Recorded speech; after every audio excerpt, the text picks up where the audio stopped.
तो दोस्तों हम बात कर रहे थे ओशो के स्वर्णिम बचपन के बारे में। ओशो हमें कहते हैं भारत में बांसुरी के दो आयाम हैं। एक है उत्तर भारत का और दूसरा है दक्षिण भारत का। हरि प्रसाद चौरसिया उत्तर भारत के बांसुरी वादक है, किंतु अभी भी मैं दक्षिण भारत के बांसुरी वादक को सुन रहा था। पागल बाबा ने ही इससे मुझे परिचित करवाया था। उन्होंने उससे कहा था, इस समय तो शायद तुम नहीं समझ सकोगे कि मैं क्यों तुम्हें इस लड़के से परिचित करवा रहा हूँ, किंतु भविष्य में अवश्य समझ जाओगे।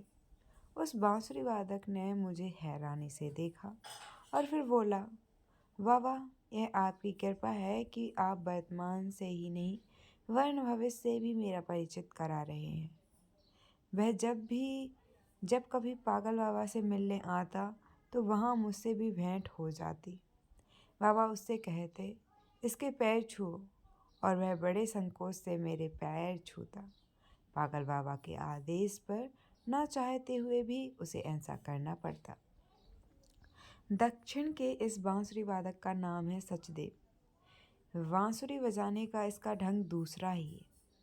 दक्षिण की बांसुरी बहुत ही तीखी और भीतर भीतर चुभन वाली होती है। वह व्यक्ति के अंदर को हिला देती है, झकझोर देती है।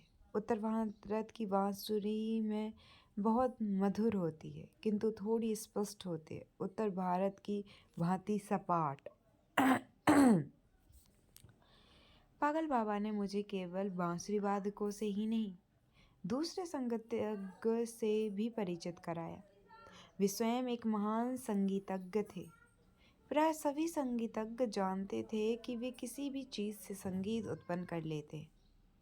वे अपने कमंडल को कंकड़ से बजाकर उत्कृष्ट स्वर लहरी पैदा कर लेते थे। बाजार में बच्चों के लिए बिकने वाली बांसुरी से भी ऐसी मधुर ध्वनि उत्पन्न करते कि सुनने वाले चकित रह जाते। दक्षिण भारत के उस सुप्रसिद्ध बांसुरी वादक का नाम था सचदेव। पागल बाबा ने मुझे 3 बांसुरी वादकों से परिचित कराया था।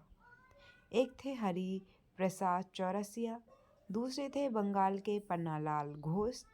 इनकी बांसुरी बड़ी जोर से बजती थी, बड़ी ओजस्विनी थी, उसमें ओज गुण की प्रधानता थी। और सचदेव की बांसुरी ठीक इसके विपरीत थी, मधुर और स्तृण गुण प्रधान।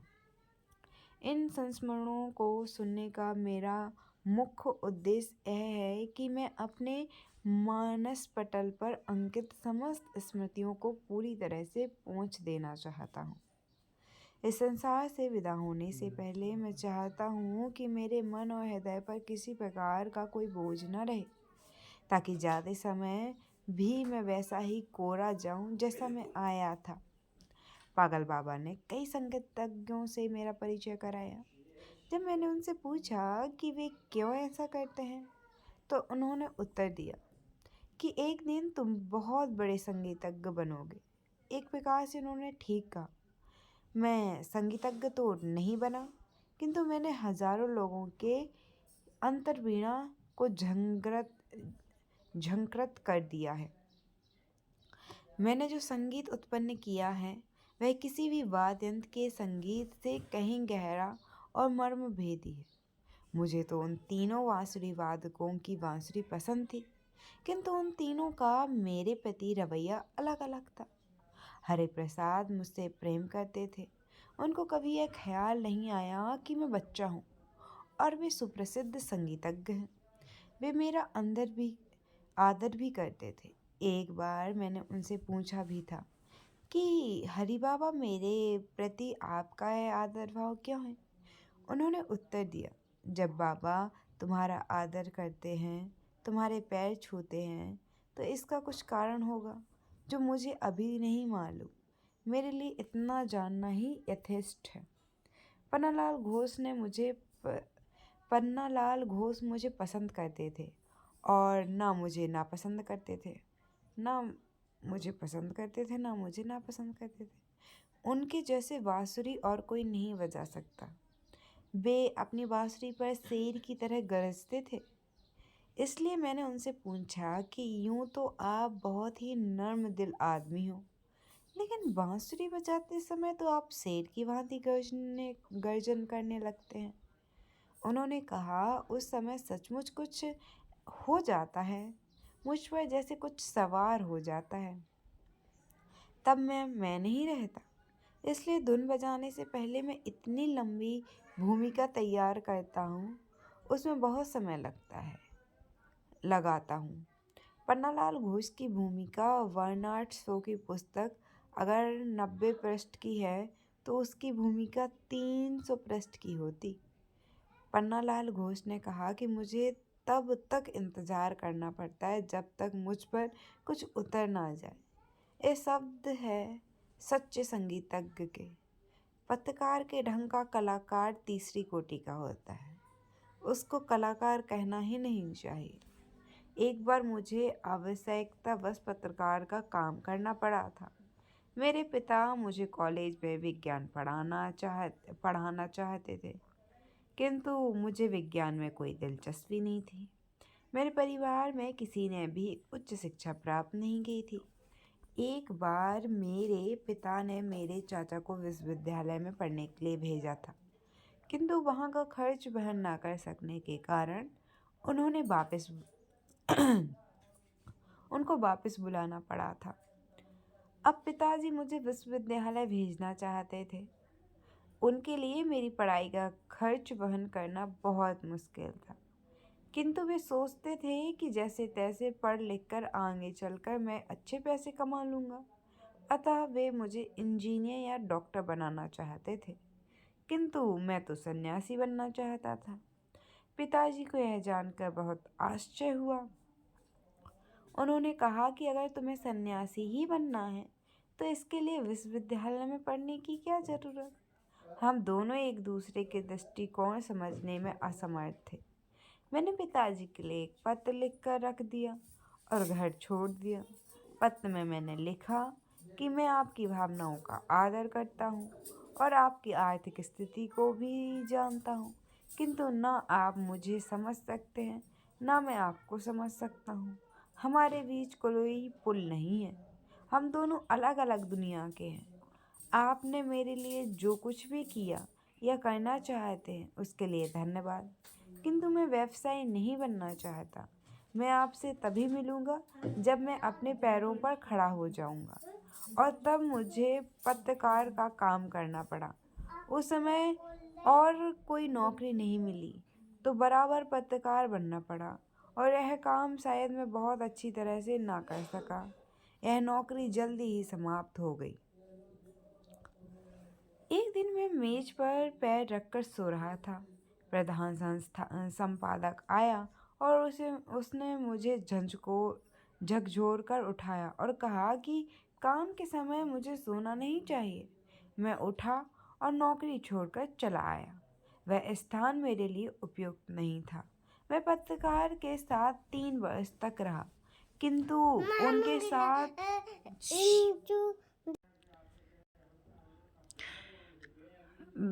वह स्थान मेरे लिए उपयुक्त नहीं था। मैं पत्रकारों के साथ 3 वर्ष तक रहा हूँ, किंतु उनके साथ रहना मेरे लिए बहुत ही मुश्किल था। मुझे पत्रकार का काम करना पड़ा क्योंकि मेरे पिता मेरी शिक्षा का खर्च नहीं उठा सकते थे।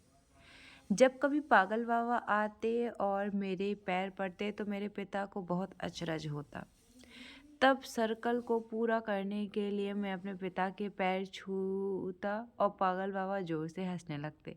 वे मुझसे कहते कि मैं एक बहुत बड़ा संगीतज्ञ बनूंगा, किंतु मैं कहता नहीं। बचपन से ही मुझे स्पष्ट रूप से नहीं कहने की आदत थी।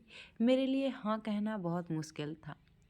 उन दिनों संबोधि के बारे में कुछ पता नहीं था, किंतु फिर भी मुझे पागल बाबा के संबुद्ध होने का आभास था।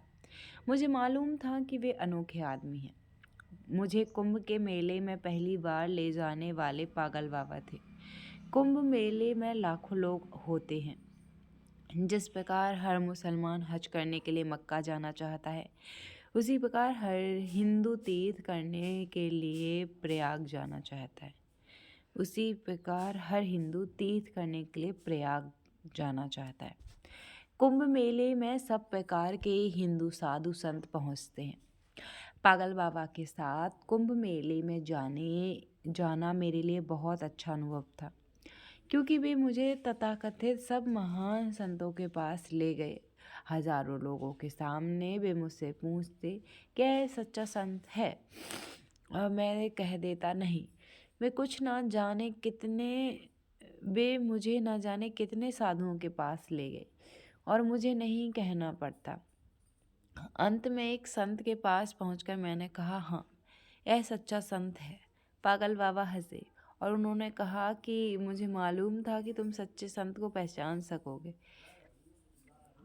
यह संबुद्ध है, किंतु इसे कोई नहीं जानता।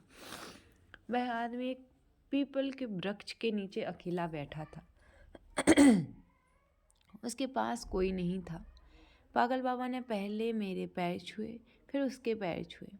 उस आदमी ने उनसे पूछा, इस बालक को आपने कहाँ से खोजा? मैं तो सोच भी नहीं सकता कि एक बच्चा मुझे पहचान लेगा।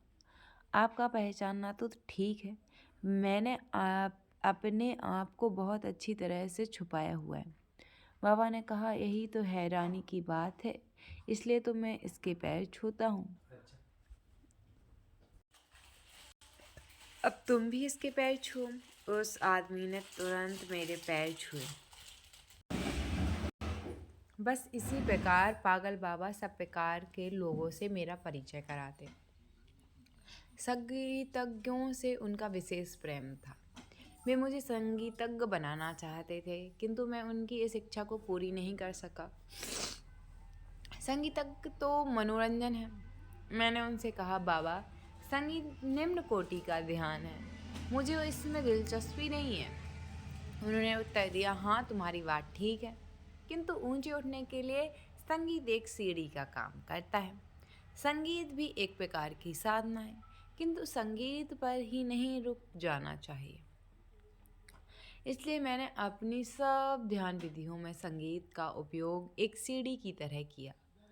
उस नादहीन संगीत के लिए नानक कहते हैं, एक ओमकार सतनाम, अर्थात परमात्मा या सत्य का एक ही नाम है, वह ओम, जो कि नादहीन नाद है, स्वरहीन स्वर है। शायद ध्यान का जन्म संगीत से हुआ है। शायद संगीत ध्यान का जन्मदाता है, परंतु संगीत ध्यान नहीं है। यह केवल उस असीम की ओर एक संकेत है। सत्य का नाम ओमकार है, जो कि वस्तुतः नादहीन नाद है। ओम बहुत महत्वपूर्ण आवाज़ है, जो कि संगीत की 3 बुनियादी स्वरों के मेल से बनी है, आ, उ, म। समस्त संगीत इन 3 मूल स्वरों पर निर्भर है। जब ये सब एक हो जाते हैं तो नादहीन हो जाता है, मौन हो जाता है। जब ये अलग हो जाते हैं तो नाद है ही है, ओम मौन है। इस नादहीन को अक्षर में नहीं लिखा जाता। इसको अभिव्यक्त करने के लिए जो प्रतीक बनाया गया है वह ओम। आपने मंदिरों में लटकी हुई घंटी देखी होंगी। वास्तव में तिब्बती घंटी बहुत ही कलात्मक होती हैं। वह बहुत सी धातुओं के मेल से बनी होती हैं और एक प्याले के आकार की होती हैं। इसका हैंडल लकड़ी का होता है। इस हैंडल घुमाने के बाद एक विशेष निशान पर चोट करने पर एक विशेष मंत्र गूंज उठता है और वह मंत्र है ओम मणि पदे तुम। पहली बार सुनने पर विश्वास नहीं होता कि एक घंटी इस मंत्र को दोहरा रही है। एक तिब्बती लामा ने मुझे यह घंटी दिखाई थी। भारत, तिब्बत, चीन और बर्मा के मंदिरों की ये घंटियाँ बहुत ही अर्थपूर्ण हैं। ये मनुष्य को बताती हैं कि जैसे घंटी को बजाने से बहुत ज़ोर से आवाज़ होती है, फिर वह आवाज़ धीरे धीरे कम होकर बंद हो जाती है, उसी प्रकार मनुष्य को भी धीरे धीरे मौन हो जाना चाहिए, तब नादहीन में प्रवेश होता है। घंटी की आवाज़ को सुनने के बाद उसके मौन को भी सुनो।